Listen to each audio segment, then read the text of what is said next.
debate one more time was about congratulating non-Muslims during the holidays. For example, you had the Christmas event that was going on last week. Would you tell a colleague, a co-worker, Merry Christmas, for example, which is, by the way, according to this country, that's not correct, because you're supposed to say Happy Holidays, because at the same time of the year, as you know, there's also Hanukkah going on, there's Kwanzaa going on, there's other holidays that's going on, right? So the debate again started with a person on social media, a person that I know, a doctor in Texas, who said, Merry Christmas to all of my non-Muslim friends around the world. So this is just a post that he put in social media. And so his post had a lot of debate with the comments that was on the post. So some people in the post said that this is not our holidays. This is, as we all know, this is not a Muslim holiday, so we're not going to get involved in congratulating non-Muslim people. And some people said, well, and he responded also with some opinions, which is done by scholars. To be specific, Dr. Yusuf Al-Qaradawi, big scholar, big name, a guy who was born and raised in Egypt, and he spent most of his life, or towards the end of his life, since he passed away, in different Arab countries, between Qatar, between Abu Dhabi, United Arab Emirates, big name. He had a fatwa, and it's a true fatwa, that a person asked him, is it okay to congratulate? Watch out here, we're not talking about acting like non-Muslim people by buying a Christmas tree, right? We're not talking about gifting people. We're talking about the fatwa. The fatwa was specifically about congratulating, saying Merry Christmas, for example, to non-Muslim people. And in Dr. Yusuf Al-Qaradawi's opinion, this is not my opinion, it's not anyone's opinion. In his opinion, when he was asked about a specific case, because that word fatwa could be different from time to time, yes? And it could be different from location to another location. But specifically when he was asked, he said it is okay.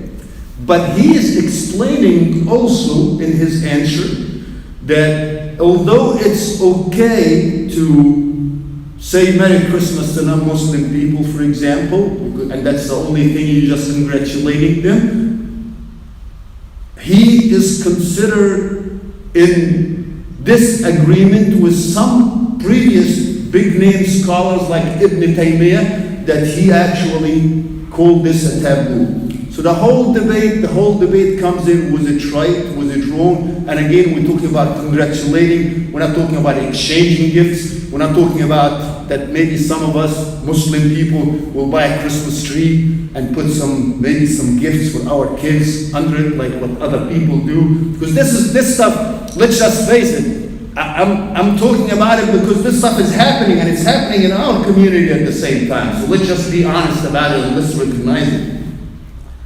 It's a choice that you make, and the choice is based on two hadith. So two hadith we're going to talk about today, and we're going to talk about it briefly and be very short, subhanAllah, but it get a good meaning to it if you try to think about it for a second. So the first hadith is عن الحسن بن علي بن أبي طالب. You know, رضي الله عنهما. Ali ibn Abi Talib, who's Ali ibn Abi Talib? He is the fourth Khalifa. Who's Ali ibn Abi Talib? Who is married to Fatima, the daughter of the Prophet ﷺ. Who's Ali ibn Abi Talib? He's a big name, big scholar, a young man who replaced the Prophet's body during the Hijrah, during the immigration from Mecca to Medina. And who's Al-Hasan? Al-Hasan is the grandson of the Prophet ﷺ. So Al-Hasan is reporting hadith, and the hadith is very short and very simple. It says, دع ما يريبك إلى ما لا يريبك. This is the first narration of the hadith, and there's a little addition to it that I will talk about the addition, but the translation for it is leave whatever that's suspicious to something that's certain, right? So don't do anything that you feel like it might be debatable. That's what the meaning of the hadith, right? دع ما يريبك إلى ما يريبك. Leave anything that might be suspicious or debatable to something that you know for sure that's certain. So this is just a general guideline. And anything that you want to do in your life, take that part at that guideline. Because if you're living in this country, you're going to have a lot of issues when it comes up to so many things. The celebration of the non-Muslim people in so many different ways. Can I celebrate Mother's Day or not? Can I celebrate Valentine's Day or not? Can I celebrate Christmas or the New Year?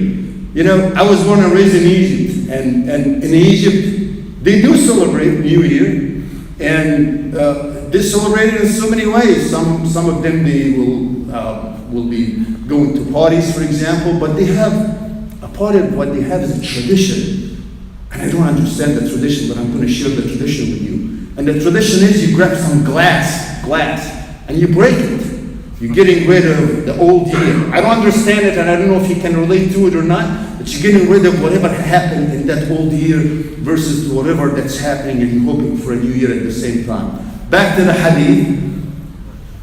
Anytime, and this is in your heart, that you feel that it's something that's debatable, and you feel like if this is really affecting me, try to avoid it, just as a guideline. Try to do whatever that you actually feel that you're comfortable with at the same time, without going to, well, which scholar's opinion is this? Because you already have an opinion, believe it or not. You already feel like, oh, this is not okay in my book. What I'm gaining out of this. So the addition of the hadith, it says, دع ما يريبك إلى ما لا يريبك فإن الشك ريبة.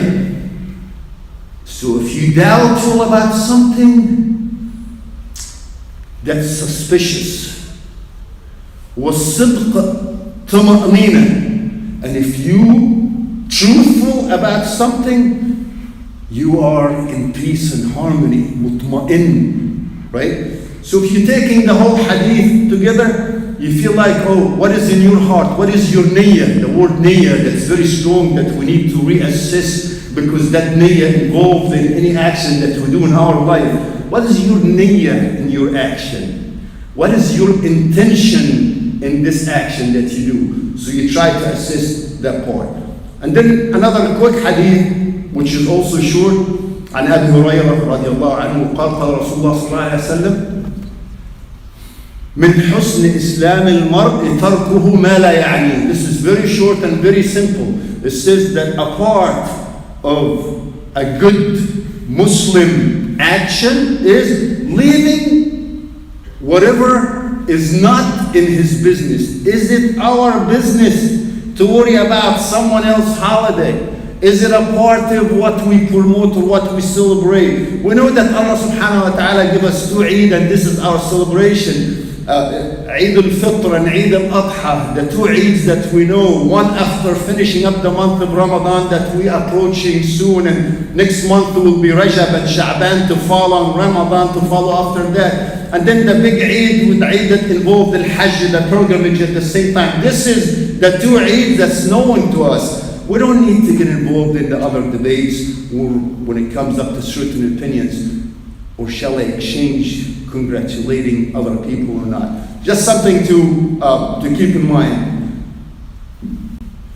What is your business in anything? من حسن إسلام المرء تركه ما لا يعنيه. If this matter is not affecting me and it's none of my business, why I should be involved in it? That's just something that you also need to ask yourself. I know this sounds like it's a small thing for some people. They feel like, oh, come on, man, what's the big deal? Hey, we say Merry Christmas to them, or we say Happy New Year to them. Although the Imam recited Surah Maryam, if you remember last Sunday, and I'm sure he did it intentionally, And he reminded us what happened with Surah Maryam. And you know the accusation that we're living in when it comes up to Christmas. And you feel like you're wondering, am I celebrating what? The birth of Jesus? Or I'm celebrating the crucifying of Jesus according to their belief? Or I'm celebrating a new year? Well, which new year? Which calendar that I'm really following? Am I following a Muslim calendar? Do I even know, because I'm melting in this life that I'm living in the United States here today, what day of the month according to the Muslim calendar or not? Do I even know that I'm in the month of Jamad al-Akhir, this month that we're living in right now, versus it's January 1st, because that's what we all know today, a new year at 2023. Do I have a new year resolution? The whole talk that they bother us about it every single time of this year, that you need to come up with a resolution, whatever that is, that you will be dieting, or you're losing some weight, or you're going to the gym, or you're going to manage your finances in a better way. Alhamdulillah, we were born guided with a gift that maybe we don't need to get involved in this debate. جزاكم الله خيرا. سبحانك اللهم وبحمدك أشهد أن لا إله إلا أنت أستغفرك وأتوب إليك. السلام عليكم ورحمة الله وبركاته.